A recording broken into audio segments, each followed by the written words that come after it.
welcome back to the Curious Kid podcast. For our topic suggestion this week, we go to the smallest state in the United States. Mailbag! Mailbag! Hello, my name is Gabbie. I am 10 years old and I live in Narragansett, Rhode Island. I love your podcast and I am a big fan. I listen to your podcast when I am playing or in the car. One of my favorite episodes is when you got curious about Play-Doh. I really like the tip on how to fix dried out Play-Doh. I am curious about magnets. Why are some objects, such as a refrigerator, magnetic? I told my friends about your podcast. My brother and my dad also enjoy the podcast. When I grow up, I want to be a health scientist or a pharmacist, like your daddy, Olivia. One day, I hope to be famous with my YouTube channel, Gabbie's Awesome, like you guys are with your podcast. Your podcast rocks. Keep up the good work, guys. Sincerely, Gabbie. Wowee, that was a super email. Gabbie is totally awesome, and we are getting curious about magnets this week for her. Magnets are really interesting. I can't wait to learn more about them. Thanks for the topic suggestion, Gabbie, and good luck with your YouTube channel. Olivia and I have watched your YouTube videos. They are lots of fun and very entertaining. Also, we hope you pursue your dreams of being a health scientist or pharmacist. I've been a pharmacist for 16 years, and I absolutely love what I do. Let's learn about magnets for awesome Gabbie. Magnets are pretty magical tools. They are also really important, and many of us use magnets every day, even if we don't realize it. What's the question of the week? The question of the week is, what is the largest magnet in the world? You are not going to believe the answer to that question. But before we get there, let's answer the most basic question about magnets. What is a magnet? A magnet is a metal or rock that can attract different types of metals to itself. To do this, magnets use a force called magnetism. Magnetism allows a magnet to attract objects that aren't even touching it. Amazing!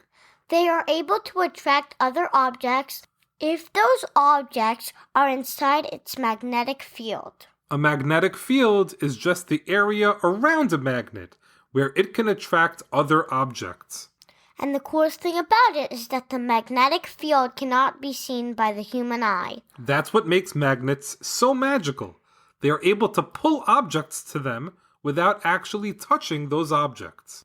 Objects that are attracted to magnets are called magnetic objects. Keys and paper clips are examples of magnetic objects. And objects that are not attracted to magnets are called non-magnetic objects.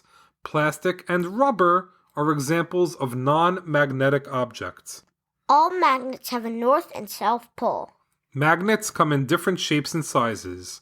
Many magnets are straight bars, or they are shaped like a horseshoe.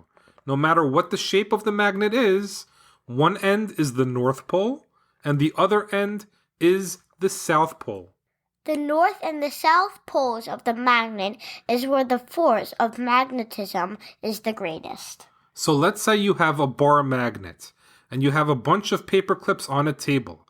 If you start to hold the magnet over the paper clips, you will notice that most of the paper clips will get pulled towards the ends of the magnet rather than the middle of the magnet.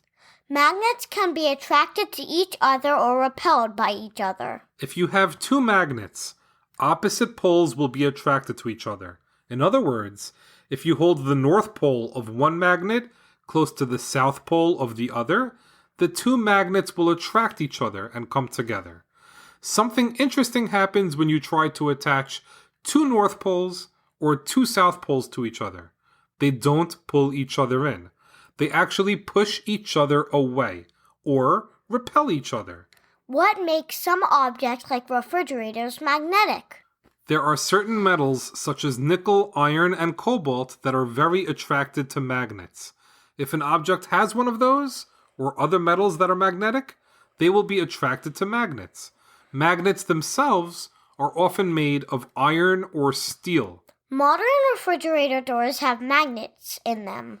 Those magnets help the refrigerator form a tight seal to keep the contents inside of the refrigerator cold and fresh. There are other perks of having a refrigerator that is magnetic. It allows you to hang pictures of me and my artwork for everyone to see. And we love doing that. There are lots of other items in your house that have magnets inside them, like computers, telephones, and TVs. Here comes the mind-blowing magnet fact of the episode. If you cut a magnet in half, you will end up with two magnets, each with a north and a south pole. That's incredible. There are also things you can do to make magnets weaker.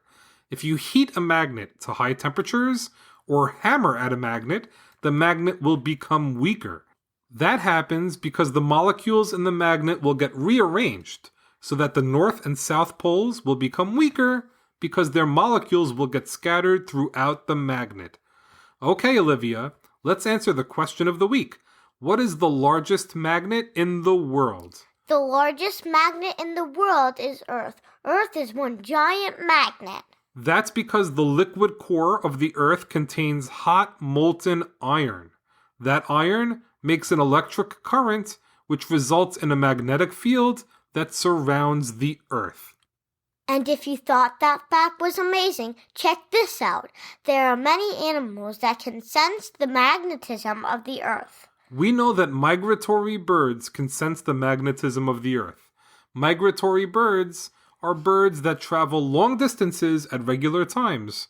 One of the tools they use to help them migrate successfully is their ability to sense the magnetic field of the Earth. Migratory whales also use magnetic fields to assist them in their travels. There is also evidence that other animals, like bees, dogs, and turtles, can sense the Earth's magnetism. The ability for some animals to sense the Earth's magnetic field is called magnetoreception. Do humans have magnetoreception? We aren't really sure. The idea of magnetoreception is relatively new. There is still so much for us to learn. A study from 2 years ago by the Society for Neuroscience suggests that some humans may be able to detect the Earth's magnetic field. Science is truly amazing. We've learned so much about the world around us, but it amazes me to think how much there is to know that we haven't yet discovered. Maybe Gabbie can discover something new when she becomes a health scientist or pharmacist. Well, that's a wrap for this week's episode. Thanks so much for listening to this week's podcast, number 145 on magnets. Great job, Olivia, and great job, Gabbie, for suggesting the magnetic episode topic. For all of our listeners out there that want to become a pharmacist like our pal Gabbie from Rhode Island, you are going to want to check out next week's episode because next week we are getting curious about medicine for listeners in New Zealand. As always, thank you so much for listening and getting curious with us.